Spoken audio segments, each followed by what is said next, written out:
Good evening and welcome to another episode of Unscripted and Unchained RPG Review. I am DM Bluddworth, and as you can see by the graphics, tonight's video is an introduction to my newest campaign that is both an experimentation for myself because I have never actually attempted a West Marches style campaign before. And I'll get into some detail as to what exactly that means if you're not familiar with the term. I certainly wasn't until a few weeks ago when, during my interactions with the Broisar and some other channels out there that were talking about playing this style of campaign. I dug a little deeper and familiarized myself with it, and now tomorrow afternoon is going to be my first attempt at actually running a campaign utilizing this style of running a campaign. It is usually meant for having a very large pool of players, and those players that can then have a number of player characters. I'm going to start fairly slow and then build beyond that point. That way, I get kind of accustomed to just the scheduling and timing and just the tracking of how things are going forward. But but otherwise, I'm really just looking forward to getting this started off tomorrow. I believe I will have 5 players. I am certainly open for more to join in. I've been advertising for this campaign at the Swords and Wizardry, a site on Facebook, in which I'm a moderator there. So I can directly post and have people come on in and join directly from that location over into this game as well. And obviously, I'm advertising it on Roll20, and just around this time of the year, things are kind of slow, but I fully expect this this number to expand quite rapidly as we get started rolling through it. And, it should be a lot of fun. So, without further ado, let's switch over. And I am going to take you to a definition because I wanted to get what's the first hit on the definition of what this is? All right, so let's switch gears here. And so this is the very first hit when I did, what is the definition of a West Marches campaign. So this is from Ars Ludi. Not sure if that's the name of the website or not. I believe it is. But here we go. The Grand Experiments, West Marches. West Marches was a game I ran for a little over 2 years. It was designed to be pretty much the dynamic opposite of the normal weekly game. Diametric opposite. There was no regular time. Every session was scheduled by the players on the fly. There was no regular party. Each game had different players drawn from a pool of around 10 to 14. There was no regular plot. The players decided where to go and what to do. It was a sandbox game in a sense that's now used to describe video games like Grand Theft Auto, minus the missions. There was no mysterious old man sending them on quests, no overarching plot, just an overarching environment. The motivation in setting things up this way was to overcome player apathy and mindless plot following by putting the players in charge of both scheduling and what they did in game. So and what he means by mindless, plot following is railroading. All right, so this is the exact opposite or the antithesis of railroading, where the players, whatever players show up for the game session, they have their characters with them, and they may have multiple characters to choose from, and then they will decide, all right, this is where we're going to go. And as they're exploring the world, events will take place, and none of these are planned events, so they will be generated kind of on the fly, just utilizing what I have at my disposal from the box set, and I will show off what I have there as well, so that any prospective players will be able to log in tomorrow and have some expectation of what they're actually going to be doing and using and such. So anyway, the secondary goal was to make the schedule adapt to the complex lives of adults. Ad hoc scheduling and the flexible roster meant, ideally, people got to play when they could, but didn't hold up the game for everyone else if they couldn't. If you can play once a week, that's fine. If you can play only once a month, that's fine too. So yeah, so much more flexible, fluid player roster or player character roster for certain. And, you know, just spending that same 3 or 4 hours of time just simply adventuring and just simply exploring the world. So that's what we're really looking to accomplish. So I'm going to switch back here. So, as I mentioned, I was going to. So I'm utilizing this system here. So this is. So I should have had this up here already. So I'm utilizing Swords and Wizardry. So this is a retro clone of OD&D. So this is a retro clone of the white box with all of its, improvements that came along the way over that time period, but based on the rules prior to the Holmes edition of D&D. So still very much old school D&D, and as you can see, this box is always very, very difficult to open up.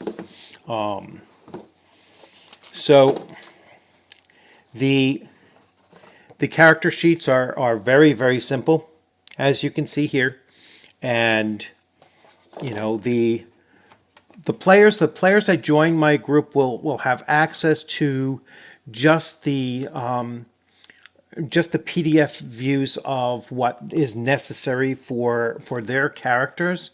So basically the player's book, but there is a referee's guide, and I've done videos on this before. So players will get a quick view of this, a PDF view of this, and most likely just the sections that their particular characters need. Although if they're going to have multiple characters, it's ideally best if they pick up, this set or at least the PDFs on their own, so that I don't have to just cut and paste out those sections. Spell and magic. The monsters I am going to, keep on the side. I know that there's some people argue that players should have access to the Game Master's Guide and the Monsters Guide as well. I like for my players to actually learn about monsters as they're going along and adventuring and actually encountering them. But I don't like them to have access directly to the monster manual, because that to me kind of dismantles the exploration pillar of role playing. But there are several other things that I will be utilizing out of this as well. There are some adventures, but I'm not using adventures for this campaign because this campaign is supposed to be completely player directed. And so they will decide what direction they're going in, and then I will utilize the random charts to see what or if they encounter anything in that hex, and then how many different encounters there are, and then they could decide on their own which which direction they're going to be going in. So let me switch once again and show you what I'm talking about there. So just takes a little bit of manipulation. So here we are, and this is the player's view of Roll20. And once the players log into the game that is on Roll20, this is all that they're going to see. So this is the entire space that this starting player character group is going to be aware of. They're going to be in a fairly small town with what services and everything they might need in order to begin their adventuring. They will be familiar with just the surrounding hexes around the town that they are in. And all they know about these surrounding hexes is the general type or the major feature of these hexes. So I've been dabbling around, and I'm thinking that I'm going to go with the hexes will be about 3 miles, so 3 miles apart, and player characters will be expected to be able to travel up to 30 miles per day, depending on the type of terrain that they're passing through. And as they're traveling, they will travel out, let's say 15 miles, and then make back to their starting location. So travel back that 15 miles. Now, they may decide to do shorter trips and expose new circles around the area and kind of work in an ever spiraling exposure of the area around them, or they might follow a road that they will expect will lead to another town, and then just push and keep on pushing until perhaps they'll pass by people on the way that will give them better directions to the next town. And then when they discover a new town, they might decide, well, we're going to make this our new home base. And then they will pick up knowledge of everything that is immediately surrounding that particular town. And this way, the world will be ever expanding as they explore more. And as we continue on, they will I will be world building as they're going along, but I'm also going to give the players some decision making in the world building as well. I'm going to switch back to here. So one of the things I mentioned to the players that I currently have here is that I told them, if any of you are going to choose to play a cleric, I am going to let you create basically the deity and the and the nature of the religion, which means basically the deity's domains. And this uses a very simple alignment system of just lawful, neutral, and chaotic. And so, they will be able to determine whether or not their deity is going to be lawful, neutral, or chaotic, and then hopefully they'll structure the deity's domains around that general alignment system, and it'll be something that they'll be able to choose like a weapon of choice, which would be the deity's primary or favored weapon, and then possibly even a spell or two, not creating a spell or two, but they might start out with a spell or two that they would be expected to always have as part of their devotion towards their deity and tying into the deity's domains. So I wanted to make this, this experience very much a cooperative world building experience for both myself as the game master and the players as the players. And like I said, with multiple players and a variety of different characters, if they're playing multiple characters, uh, this is going to expand the the exploration component, and this is going to expand the knowledge base of all of the players concerned, because the actions and the events experienced by one group of players may have some overlap with another group of players. And so they might actually see the consequences of a previous group of players having passed through that same area, and and then when they do come together in that one location, they might actually meet a player character that was with a different group, and then they exchange knowledge. And so overall, the known world will start to expand, as this network of 10 to 15 or more player characters really starts to work together and exchange ideas and such, and exchange knowledge of the world that is in and around them. And then at some point, I could see having certain events that really requires them all to participate in one way or another in order to resolve that particular event. And again, I'm avoiding using the terminology of like an adventure module, rather than just a particular event, because events could be very fleeting, and some players, along with their characters, might not actually participate in the event, but they'll hear about it having already taken place. And so, it's not something that would be mandatory for all of the players to be involved with.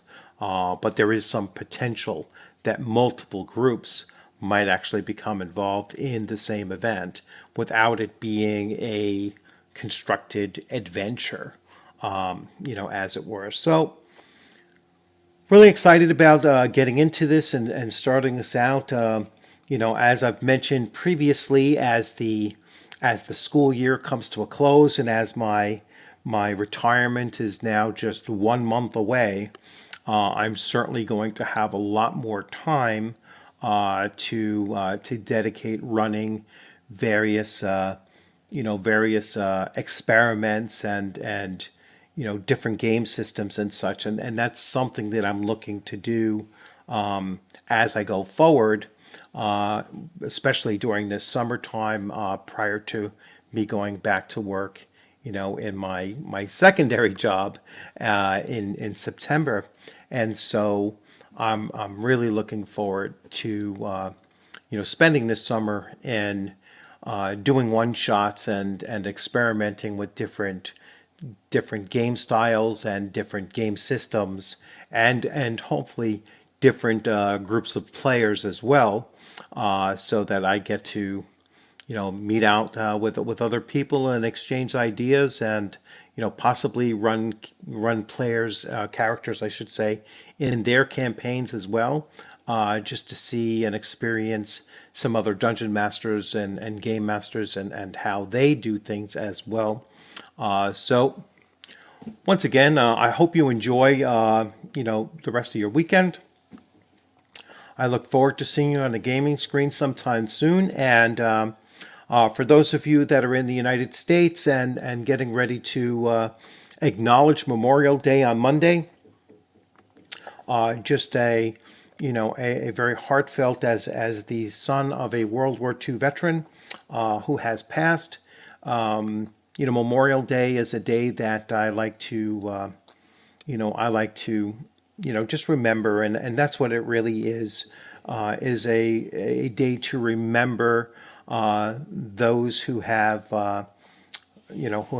sacrificed, and the ultimate sacrifice in wartime, and those veterans who have passed since, whether it be during the event that they were involved with, or afterwards. Memorial Day is a day to express thanks and gratitude towards those that have served, and many of which had paid the ultimate sacrifice. So once again, just in remembrance of this upcoming Memorial Day, thank you, and for the rest of us that are benefiting from their sacrifices.